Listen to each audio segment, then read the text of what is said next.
Como de costumbre, un saludo muy cordial a todos, junto con mi gratitud por la disposición a pasar un nuevo rato reflexionando sobre la educación de nuestros hijos. Abordamos en esta clase uno de los temas más espinosos en el conjunto de la vida familiar, el modo de afrontar los defectos, los del cónyuge, los de los hijos y los propios de cada uno.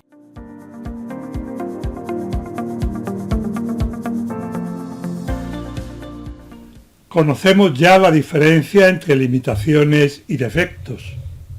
Entendiendo ambas realidades en su sentido más propio, cabría decir que las limitaciones son neutras, ni positivas ni negativas, mientras que los defectos son siempre, por su misma naturaleza, negativos, perjudiciales.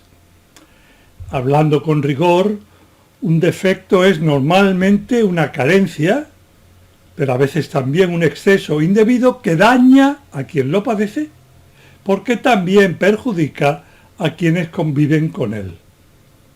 La costumbre de mentir, la constante falta de responsabilidad, el desorden habitual, los gritos destemplados o los ruidos a destiempos, la desatención usual a quienes nos hablan, el robo repetido si se diera el caso, las reiteradas faltas de puntualidad, una visión desmesuradamente negativa o desorbitadamente positiva e irreal, utópica, las exigencias excesivas que rompen la armonía familiar, los frecuentes juicios descalificadores, son otros tantos defectos que no deben ser queridos por sí mismos, porque, como vengo recordando, hacen daño a quien lo sufre y a quienes conviven con él. Resumiendo, en cuanto tales, los defectos no deben ser amados. Solo de manera derivada, o per accidens, que diríamos los filósofos, un defecto puede traer consigo consecuencias positivas. Por ejemplo, la humildad, que lleva a conocerse tal como uno es y frena el impulso de anteponerse y preferirse indebidamente a los demás, el afán de lucha por superar esos defectos, que origina un ambiente propicio para el despliegue de cualquier vida humana, ya que todas ellas llevan consigo una buena dosis de combate ineludible contra uno mismo, con vistas a alcanzar la propia plenitud, y la lucha contra los defectos es un elemento primordial y eficacísimo para avivar esa decisiva batalla, la comprensión hacia las demás personas, aquejadas también por sus defectos como nosotros mismos, o de nuevo la humildad, que lleva a pedir sencilla y llanamente ayuda a quien nos la puede proporcionar de ordinario en el matrimonio a nuestro cónyuge y que nos une más íntimamente a la persona que nos ha echado una mano. Pero se trata, como decía, de posibles consecuencias de los defectos, no de los defectos mismos, que continúan siendo negativos y objeto de lucha.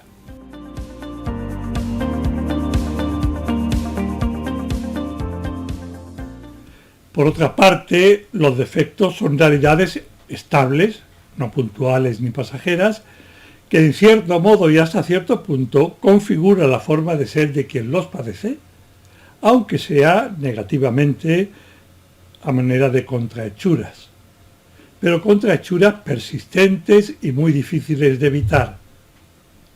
A un niño que se le escapa de vez en cuando una mentirejilla, no sería en absoluto adecuado calificarlo como mentiroso.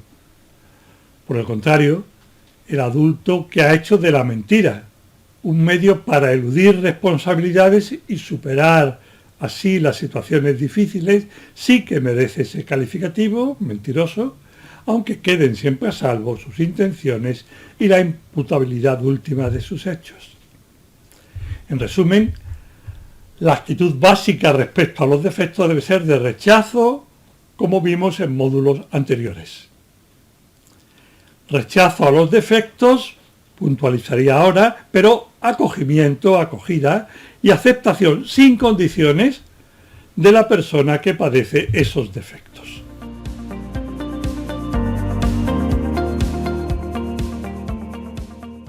De la unión de estas dos actitudes, amor incondicional a la persona y rechazo también incondicional de los defectos, derivan las posturas sucesivas que conviene adoptar ante la persona con defectos. En última instancia, todos, porque todos tenemos defectos. Esas posturas serían, en primer lugar, amar a la persona con sus defectos. En segundo término, ayudarla a luchar de manera constante contra esos defectos. Por fin, en tercer lugar, sentir ternura cuando luchando no logre vencerlos. Y eso, aunque esto suceda una y otra vez, es una especie de cadena sin fin que puede amenazar con cansarnos y exasperarnos.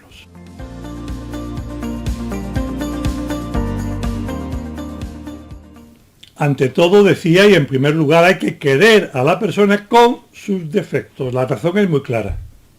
Ninguna persona, absolutamente ninguna, debe nunca ser rechazada, sino que todas han de ser amadas de manera incondicional, es decir, incondicionada e incondicionable por muchas taras físicas, psíquicas o incluso morales que la afeen y la desfiguren.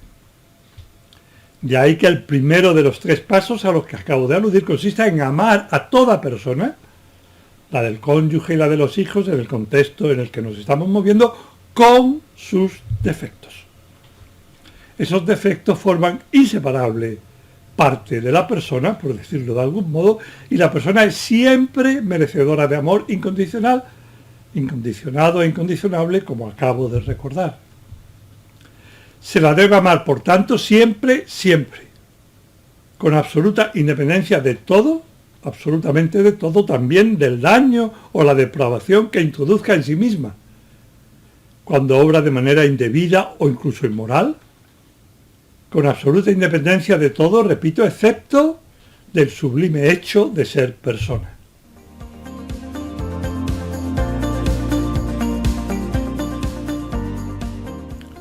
Más todavía, y viéndolo casi desde la orilla opuesta, los defectos pueden convertirse en un medio para purificar y hacer crecer nuestro amor hacia los demás, y en un índice o un síntoma de que realmente los queremos, de que los queremos bien. Como los defectos están indisolublemente ligados a la persona y forman parte de ella, querer a alguien eliminando sus defectos o quererlo con la condición de no tener defectos equivale a no quererlo como realmente es, o lo que viene a coincidir a no quererlo en absoluto. Por el contrario, seguir queriendo a la persona o esforzarse por quererla más y mejor conforme vamos descubriendo sus defectos es un medio excelente para enderezar, purificar, incrementar nuestro amor hacia ella y nuestra capacidad global de amar. Por decirlo metafóricamente y con términos casi matemáticos, en la medida en que más vamos descubriendo y sufriendo los defectos de alguien, para quererlo igual que antes, hemos de aumentar y mejorar el amor dirigido a la persona de ese alguien y a sus cualidades, procurando descubrirlas y ser más conscientes de ellas. Y eso en la misma o mayor proporción en que sus defectos nos inclinan a quererla menos o incluso a dejar de quererla. A más presencia de defectos, mayor categoría e intensidad del amor si pretendemos realmente querer bien a quien amamos.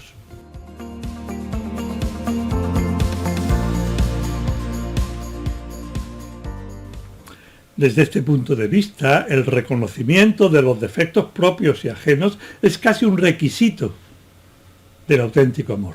No se puede querer a alguien bien sin quererlo con sus defectos. Bien sean los defectos que ya se conocen o que se conocían casi desde siempre porque son patentes, bien los que van surgiendo o van viendo la luz y dando la cara con el correr del tiempo, en el matrimonio, en el seno de la familia, en el caso en que estamos situados. Pero ese reconocimiento, esa aceptación no resulta inmediato y mucho menos automático, sino que al contrario es siempre objeto de lucha. Se entabla una especie de pugna entre los defectos que de por sí no deben amarse y que por tanto nos repugnan y tienden a provocar nuestro rechazo, y la persona con defectos, que como vengo apuntando ha de ser siempre término de amor incondicional. Esto es de amor, repito por tercera vez, incondicionado e incondicionable. Nunca debe una persona dejar de ser amada.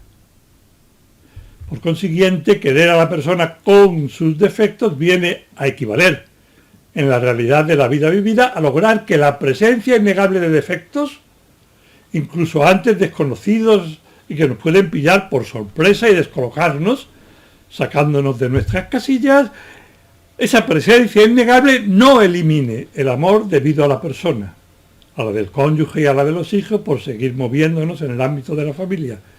Y como ya he dicho, no es algo que surja solo y sin dificultad.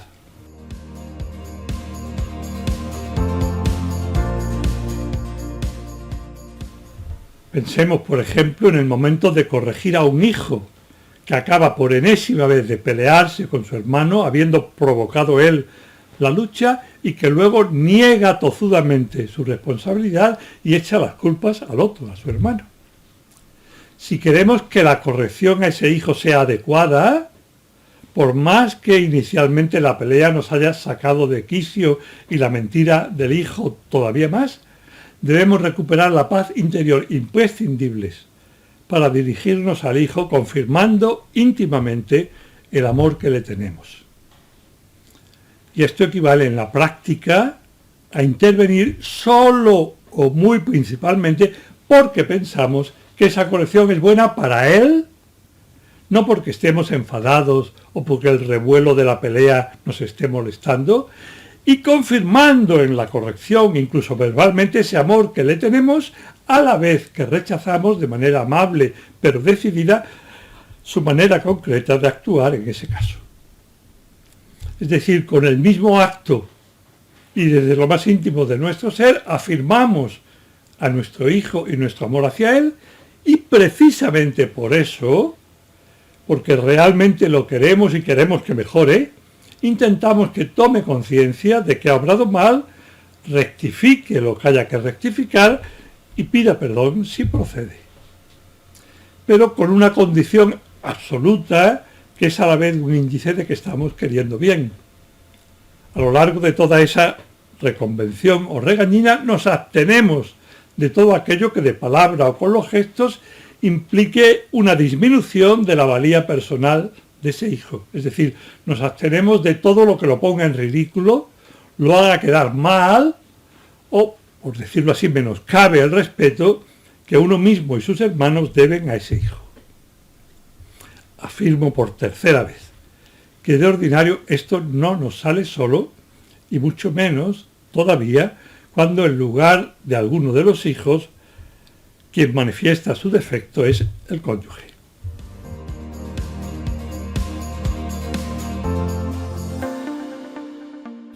Muy al contrario, suele ser fruto de nuestro empeño y sobre todo del crecimiento y mejora del amor que tenemos a esa persona. Vale la pena detenerse de nuevo en esta idea. El reconocimiento de los defectos, la aceptación y el amor a la persona con sus defectos, o bien supone un amor suficiente, un amor ya desarrollado, o bien hace crecer ese amor. Pero en ningún caso es compatible con un amor inmaduro, con un amor de medio pelo a medio desarrollar. En concreto, en el ámbito de la familia, el descubrir nuevos defectos en quienes amamos suele provocar una de estas dos reacciones opuestas. O bien negamos el defecto, no lo queremos reconocer para mantener así el amor a la persona, y esto sucede de ordinario con los hijos pequeños, sobre todo antes de la adolescencia, o bien nos escandalizamos de esos defectos y nos enfadamos con la persona que acaba de manifestarlos e incluso experimentamos la tentación de negarle o de retirarle nuestro amor, cosa que es mucho más frecuente, por desgracia, cuando se trata del cónyuge.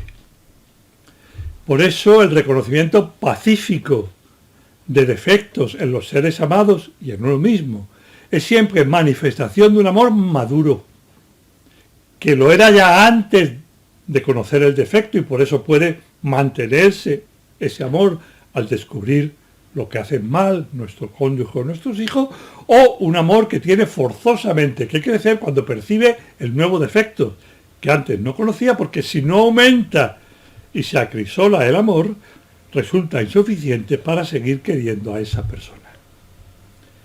En cualquier caso, como apunté, querer a alguien con sus defectos es indicio de buen amor, mientras que pretender que aquellos a quienes amamos no tengan defectos, o enfadarnos y escandalizarnos porque los tienen y los manifiestan y nunca acaban de superarlos, es más bien un síntoma de inmadurez.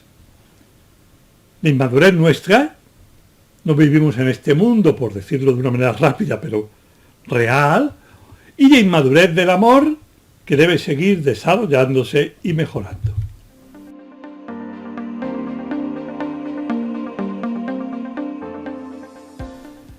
En este juego entre los defectos de la persona y la persona que tiene esos defectos, se fragua la actitud adecuada ante defectos y personas, ante unos y otras, también en lo que atañe a la educación de nuestros hijos. Estamos en un punto crucial, tal vez el más importante de todo lo que vamos a ver hoy. Esa actitud no es otra que la de luchar por amor. No es ni la victoria frente a esos defectos, que difícilmente se dará si se trata de defectos más de fondo y constitutivos, ni es tampoco el desánimo ante las sucesivas derrotas, por más que esa tentación, la de venirnos abajo, pueda presentarse y nos aceche con frecuencia. Pero es que en este caso la auténtica victoria, cuando se trata de combatir contra los propios defectos, cada uno, nosotros, nuestro cónyuge, nuestros hijos, la auténtica victoria no radica tanto en vencer el defecto como en perseverar en la lucha y en la consiguiente mejora del amor que vamos desarrollando gracias a esa lucha. Luchar es la clave de las claves. No es difícil caer en la cuenta de que el despliegue y el perfeccionamiento del amor de cada uno y con él de la felicidad se encuentra mucho más unido a la lucha por superar el defecto por amor que a la efectiva eliminación de ese defecto. Esto hemos de tenerlo muy claro al pensar en nuestros hijos, en nuestro cónyuge y en nosotros mismos. Avanzar hacia la plenitud personal y con ello hacia la felicidad no es solo ni fundamentalmente ir superando defectos, sino que es más bien al margen de lo que ocurra con ellos, mejorar e incrementar la calidad de nuestro amor hacia quienes nos rodean. En lo que atañe a nuestros defectos, como en bastantes otros casos, importa mucho más el proceso mismo, la lucha, que hace crecer y madurar el amor, que el resultado. En lo que atañe a la mejora del amor, el resultado es casi irrelevante, o incluso podría ser negativo, si nos llevara a poner una excesiva atención en él, en el resultado, o a creernos perfectos o mejores que los demás. Y como acabo de sugerir, esta idea es más importante en la lucha, el proceso, que el resultado, se aplica tanto a nosotros mismos como a nuestro cónyuge y a nuestros hijos.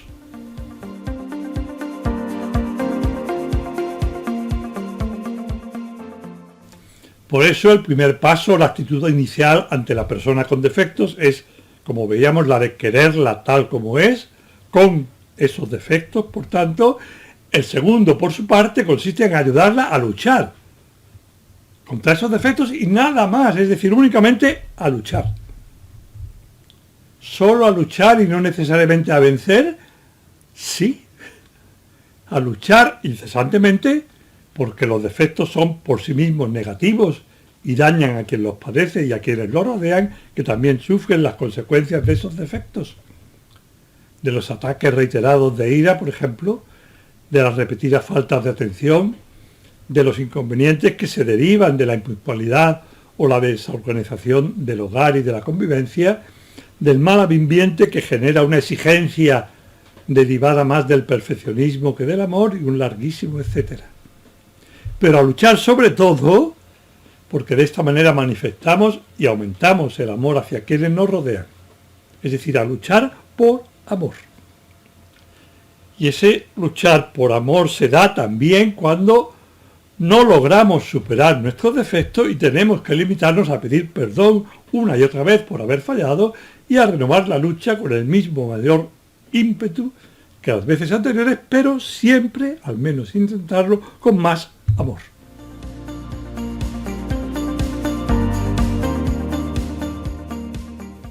En relación con la educación de nuestros hijos, esta idea clave que es más importante luchar contra los defectos incluso que vencerlos, porque el amor se fragua en la lucha más que en la victoria, esta idea clave tiene al menos dos consecuencias.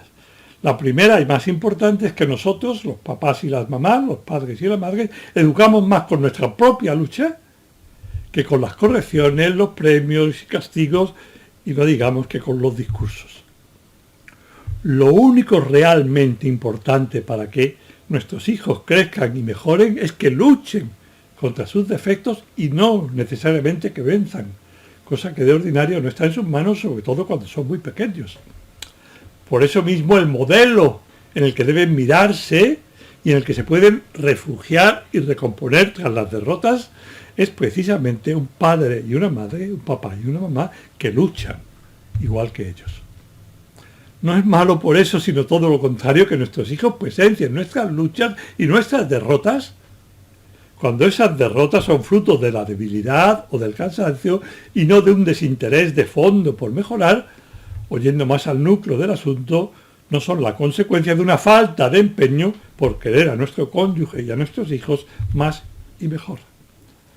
Y que sean testigos también nuestros hijos de cómo sabemos pedir perdón cuando sea conveniente, reponernos, a veces con ayuda de nuestro cónyuge o de ellos mismos, y volver a la batalla, todo por amor a nuestro cónyuge y a ellos, por el afán de hacerles la vida más llevadera y de ayudarles a ser mejores personas.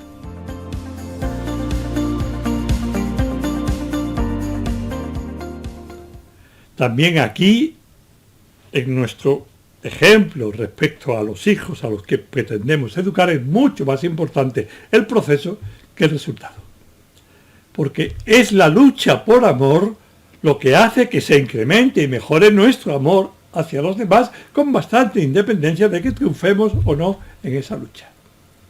Y porque con esa lucha, no con el triunfo, indicamos a nuestros hijos el camino que deben recorrer también por amor a los demás y no por un tonto afán de destacar, de ellos o nuestros, siendo el primero o simplemente por hacer las cosas bien.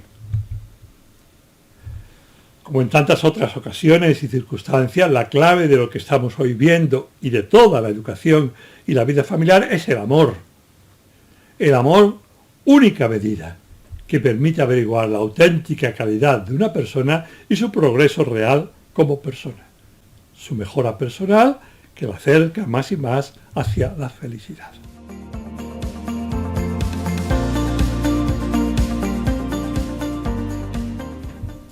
La segunda consecuencia de lo que estamos viendo es también muy reveladora y se podría formular así: el objetivo o meta de la educación no es tanto que nuestros hijos se porten bien, sino que lleguen a ser personas buenas, mejores personas. A primera vista parece lo mismo, muy similar. ¿A quién llamamos bueno, sino a quien habitualmente se porta bien? ¿Cómo saber, cómo comprobar que una persona va siendo mejor, sino a través de sus actos, de su comportamiento? ¿No se conoce el árbol por sus frutos? Pero en cuanto descendemos a la vida cotidiana con un mínimo de sinceridad y nos miramos con calma por dentro, advertimos el cúmulo de diferencias que media entre un propósito, el de que nuestros hijos se porten bien, y otro mucho más profundo, el ayudar a nuestros hijos a ser buenos, a ser mejores personas. El que nuestros hijos se porten bien está a menudo demasiado cerca del que no hagan ruido, que no armen jaleo, que no nos den problemas, que nos dejen en paz y tranquilos, a lo que en la actualidad, sobre todo en Occidente, suele añadirse que obtengan buenas calificaciones. Y ese que se porten bien, no nos molesten, etcétera, que nos dejen vivir cómodamente, puede convertirse en el objetivo último de la educación, dejando de lado la real mejora de nuestros hijos como personas. algunos ejemplos. Tal vez los casos más clamorosos en este sentido, a menudo no claramente percibidos, son las concesiones para que realicen determinadas actividades con clara pero acallada conciencia por parte nuestra de que aquello que ahora permitimos no hace ningún bien a nuestro hijo o incluso contraviene una norma clara, expresa y justificada de la convivencia familiar. Permitirles ver la televisión o jugar con el móvil en contra de lo establecido para que coman sin darnos demasiada lata o nos dejen dormir la siesta o trabajar o sencillamente ver también nosotros nuestro programa favorito o dedicarnos a nuestras aficiones. Hacerles un hueco en nuestra cama de manera habitual para así poder nosotros seguir durmiendo cuando estamos cansados o nos vence la pereza, olvidando que en principio esa presencia del hijo, sobre todo si se convierte casi en lo normal, constituye una especie de afrenta contra la sacralidad de nuestro matrimonio y por tanto su correcto desarrollo, el amarnos cada día a los cónyuges más y más, no querer indagar dónde han pasado nuestros hijos el fin de semana o las últimas vacaciones o cuáles son los portales que ha visitado en la red, no por respeto a su libertad, que siempre habría que fomentar asumiendo el riesgo que lleva consigo, sino simplemente para evitarnos el mal rato de una conversación delicada con nuestros hijos.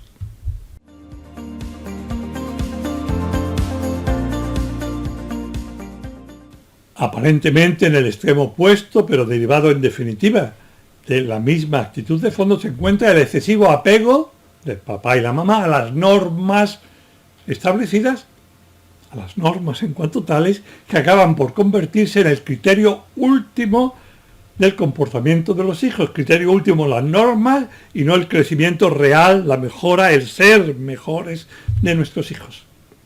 Tampoco entonces nos importa propiamente el bien del hijo, el que vaya madurando y siendo una buena persona, sino el evitarnos quebraderos de cabeza.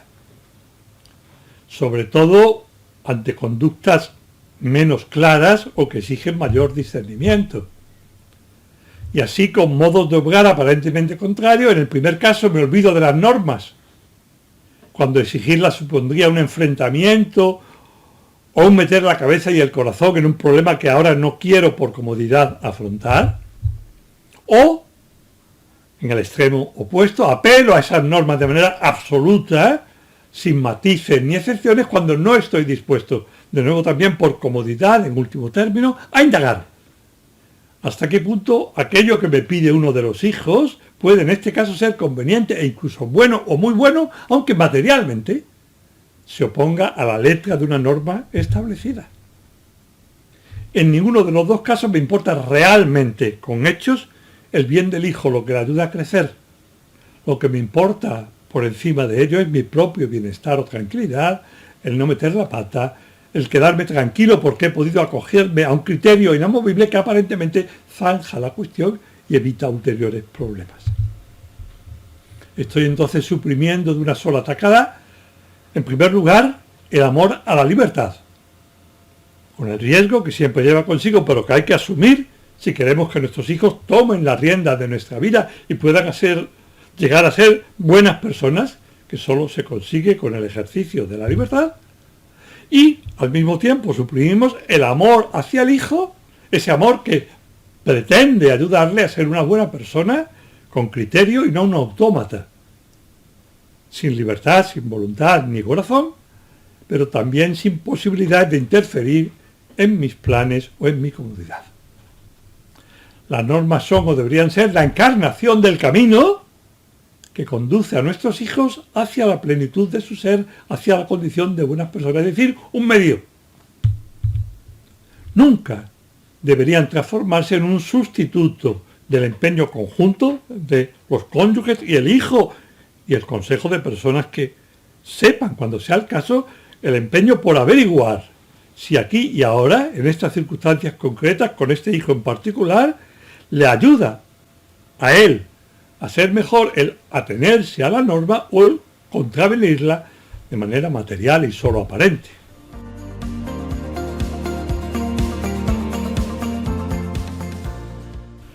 No tengo que repetir que por su misma naturaleza el defecto es algo muy difícil de superar para quien lo padece, aunque quienes no lo sufrimos o no lo sufren, tengamos o tengan la impresión de que no hay cosa más sencilla que actuar bien en ese campo. Por eso, nunca estará de más, ante el defecto manifiesto del cónyuge o de un hijo, volver a hacernos esta misma consideración todas las veces que sea necesario. Aunque yo no pueda entenderlo porque a mí me sale solo, a él o a ella ese elevarse por encima de su naturaleza y obrar superando su defecto puede incluso costarle sangre. Y de ahí que caiga una y otra vez en el mismo defecto que a nosotros, sin embargo, no nos cuesta nada. Reflexiones pausadas de este tipo, si ponemos el corazón en ellas, ayudan a provocar la única actitud pertinente respecto a quien lucha por vencer un defecto. Y lo hace además casi exclusivamente movido por el amor que nos profesa, y esa actitud es la ternura.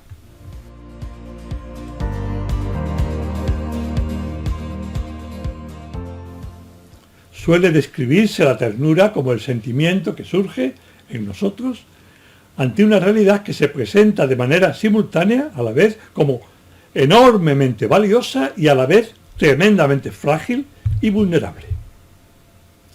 Los niños pequeños son probablemente el ejemplo más claro de este tipo de realidades que provocan ternura. Podría decirse que están como diseñados para provocar ternura incluso en personas sin una particular sensibilidad. No ocurre lo mismo con los defectos de los miembros de nuestra familia, al menos hasta que logramos suscitar la actitud oportuna, la actitud pertinente, de ordinario movidos, como vengo repitiendo, por el amor que tenemos a esa persona y por una comprensión más honda y empática de sus circunstancias. Amor y comprensión, inteligencia, comprensión, amor, libertad, voluntad. Y es que si lo pensamos un poco, la persona con defectos, y precisamente en cuanto se muestra con sus defectos, cumple los dos requisitos que suscitan la ternura. Es tremendamente valiosa por su condición de persona, se trate del niño pequeño, del adolescente o del cónyuge, y es claramente débil y vulnerable justo porque aquello a lo que estamos prestando atención son los defectos.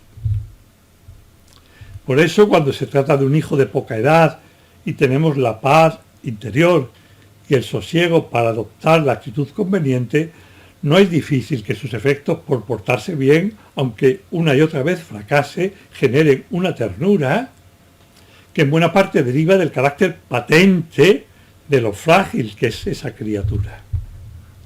Pero la cuestión se presenta de manera muy distinta cuando se trata del cónyuge, y precisamente por eso voy a centrarme en ella, aun siendo consciente de que este es un curso sobre educación. Pero es que si logramos, por decir, cuadrar la cuestión en relación con nuestro cónyuge, es muy probable que hacerlo con nuestros hijos sea facilísimo, venga a resultar, como por lo menos decimos acá en España, como pan comido.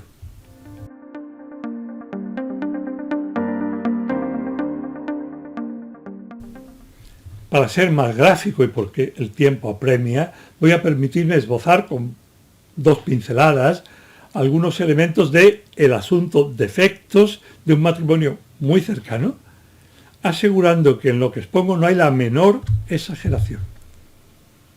El marido de ese matrimonio se califica a sí mismo y con razón como perfeccionista, amante del orden, de la puntualidad, de las cosas como deben hacerse, y con una acusada facilidad para manejar los números en los que encuentra parte de esa seguridad que todo perfeccionista necesita. A la esposa, por el contrario, y centrándome en un solo aspecto relevante, los números no le dicen nada. Es como si no existieran. Para ella 3, 30, 300 o 3 millones vienen a significar lo mismo, es decir, absolutamente nada. Insisto en que no exagero.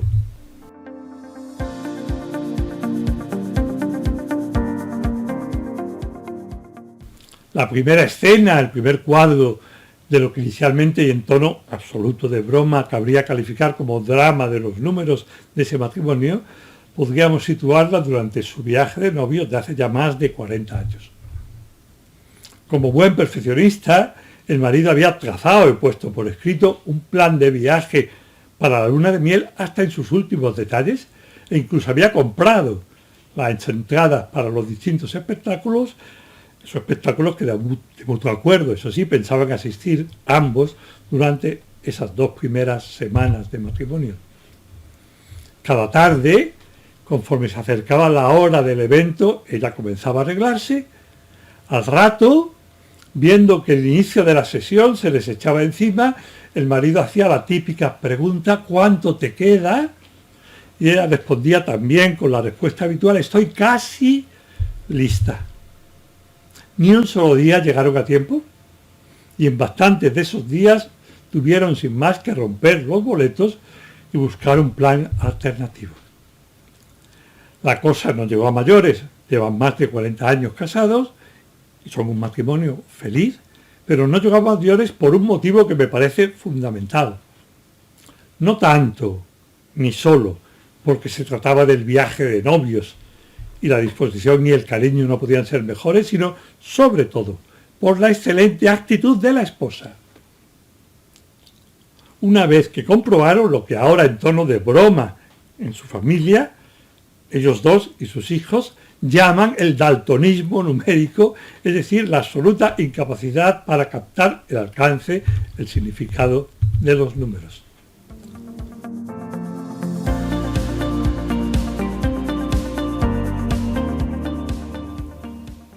Han pasado más de 40 años y, como es fácil suponer, pues se trata de algo casi constitutivo del modo de ser de la esposa.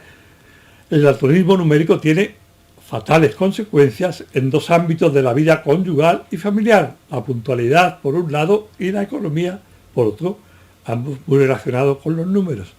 Me voy a centrar solo en el primero, que es más fácil de ejemplificar.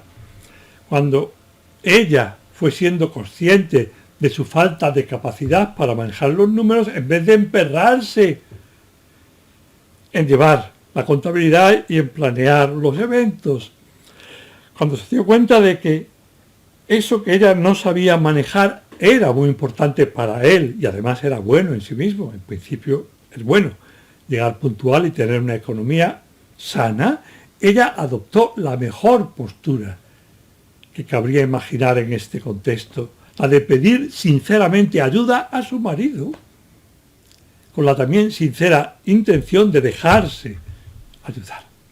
Más o menos de esta manera: por favor, cada vez que tienen que salir juntos, dime cuándo tengo que comenzar a arreglarme para llegar a tiempo a nuestra cita y avísame 20 minutos antes de salir, no vaya a ser que me haya despistado y me haya entretenido con otras cosas.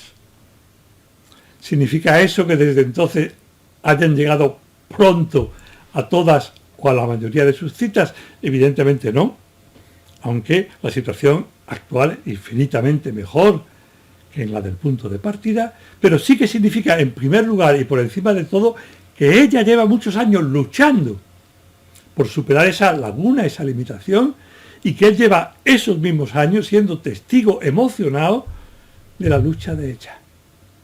Y eso, como decía, es lo radical y absolutamente importante. Lo he explicado ya a lo largo de esta clase. Lo único que real y definitivamente importa es la lucha. Porque la lucha es lo que manifiesta el amor y es el medio maravilloso e imprescindible para hacer crecer ese mismo amor.